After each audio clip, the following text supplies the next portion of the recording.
The fast-moving national reckoning over UAL harassment in the workplace toppled another television news star on Wednesday when NBC fired Matt Lauer, the co-host of its most profitable franchise, today after an allegation of inappropriate UAL behavior with a subordinate.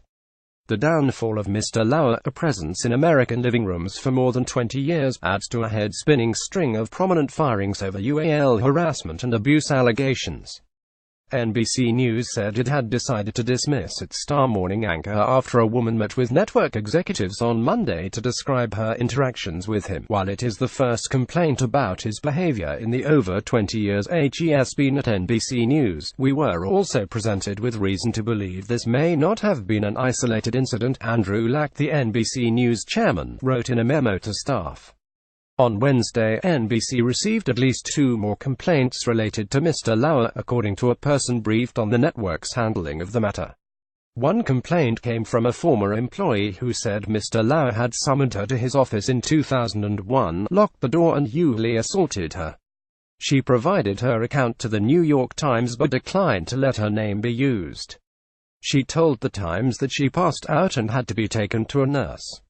She said that she felt helpless because she didn't want to lose her job, and that she didn't report the encounter at the time because she felt ashamed.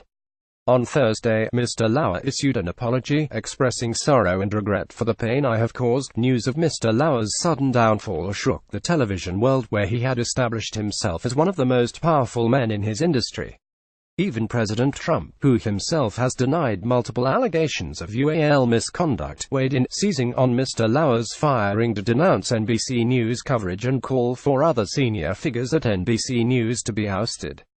Mr. Lauer, 59, joins an ignominious group of media figures felled by the recent spate of harassment claims, including the studio mogul Harvey Weinstein, the comedian Louis C.K., the CBS host Charlie Rose and the political journalist Mark Halperin. Journalists at several news outlets had recently conducted interviews with former and current NBC employees about Mr. Lauer's behavior, alerting the network to potential articles about him. But it was the formal complaint on Monday that prompted NBC to take action. In an editorial meeting on Wednesday, Mr. Lack said that Mr. Lauer's involvement with the woman who made the complaint began while they were in Sochi, Russia, to cover the Winter Olympics in 2014, and that their involvement continued after they returned to New York, according to 2 people briefed on the meeting. Other Today hosts learned of Mr. Lauer's termination around 4 a.m. on Wednesday. Staff members were told just minutes before the show went on the air at 7 a.m. Savannah Guthrie, Mr. Lauer's co-anchor, was visibly shaken when she delivered the news to viewers, describing Mr. Lauer as a dear friend and adding that she was heartbroken for the brave colleague who came forward to tell her story. Soon after announcing the dismissal, Ms. Guthrie gripped the hand of Hoda Kotb, who was rushed in as an emergency substitute host. The network did not name a replacement for Mr. Lauer. Ari Wilkenfeld, a civil rights lawyer with the firm Wilkenfeld, Herndon Atkinson in Washington, said on Wednesday that he represented the woman who had made the initial complaint to NBC, but declined to identify her. In a statement provided to the Times, he praised the courage of his client and said, "My client and I met with representatives from NBC's human resources and legal departments at 6 p.m. on Monday for an interview that lasted several hours. Our impression at this point is that NBC acted quickly, as all companies should, when confronted with credible allegations of UAL misconduct in the workplace." The woman met with reporters from the Times on Monday, but said she was not ready to discuss it publicly. Besides his Today perch, Mr. Lauer was a genial co-host of events like the Macy's Thanksgiving Parade and the Winter and Summer Olympics, and he conducted countless interviews with celebrities. He also contributed to NBC News political coverage, although he was widely panned after a debate last year in which he appeared to go easy on Mr. Trump while asking aggressive questions of Hillary Clinton. The Today Show caters to, and relies on, an overwhelmingly female audience, and Mr. Lauer is part of a cast that presents itself as a tight-knit family. Behind the scenes, however, the on-set environment could sometimes resemble a boys' club, particularly in the years before Comcast completed its acquisition of NBC Universal in 2013, according to interviews with more than half a dozen former staff members.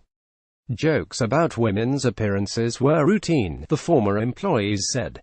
One former producer recalled a director saying he wanted some milk in reference to one woman's chest or making inappropriate comments about women over an audio feed with multiple people listening.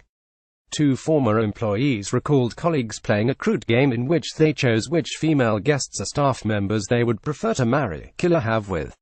The former employees spoke anonymously because they feared the career prospects in the industry could be harmed. Other current and former staff members, however, described a more professional work culture, and said they did not witness harassment. An NBC spokeswoman declined on Wednesday to comment on the boys' club characterization, but pointed out that 13 of 19 senior-level female producers at Today had been promoted since 2015. The woman who described the encounter in 2001 with Mr. Lauer in his office told The Times that the anchor had made inappropriate comments to her shortly after she started as a Today producer in the late 1990s. While traveling with Mr. Lauer for a story, she said, he asked her inappropriate questions over dinner, like whether she had ever cheated on her husband. On the way to the airport, she said, Mr. Lauer sat uncomfortably close to her in the car. She recalled that when she moved away, he said, "You're no fun." In 2001, the woman said, Mr. Lauer, who is married, asked her to his office to discuss a story during a workday. When she sat down, she said, he locked the door, which he could do by pressing a button while sitting at his desk. People who worked at NBC said the button was a regular security measure installed for high-profile employees. The woman said Mr. Lauer asked her to unbutton her blouse, which she did. She said the anchor then stepped out from behind his desk, pulled down her pants, bent her over a chair and had intercourse with her. At some point, she said, she passed out with her pants pulled halfway down. She woke up on the floor of his office, and Mr. Lauer had his assistant take her to a nurse. The woman told The Times that Mr. Lauer never made an advance toward her again and never mentioned what occurred in his office. She said she did not report the episode to NBC at the time because she believed she should have done more to stop Mr. Lauer.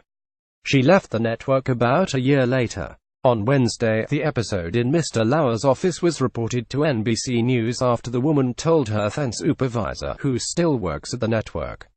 The woman said an NBC Human Resources representative had since contacted her. The woman, who was in her early 40s at the time, told her then husband about the encounter, which The Times confirmed with him in a phone call. The couple was separated at the time, and later divorced. She also described it to a friend 5 years ago, which the friend confirmed to The Times. NBC News has suffered other black eyes, as well. Last year, the network reviewed 2005 footage from the NBC-owned show Access Hollywood that revealed Mr. Trump bragging about grabbing women's genitalia. But the footage was released first by competitor, The Washington Post, embarrassing the NBC News division. In recent weeks, NBC News was criticized for passing on an exposé of Mr. Weinstein by an MSNBC contributor, Ronan Farrow. Mr. Farrow's reporting later appeared in The New Yorker, and helped set off the current wave of revelations about abuses by powerful men in media and entertainment.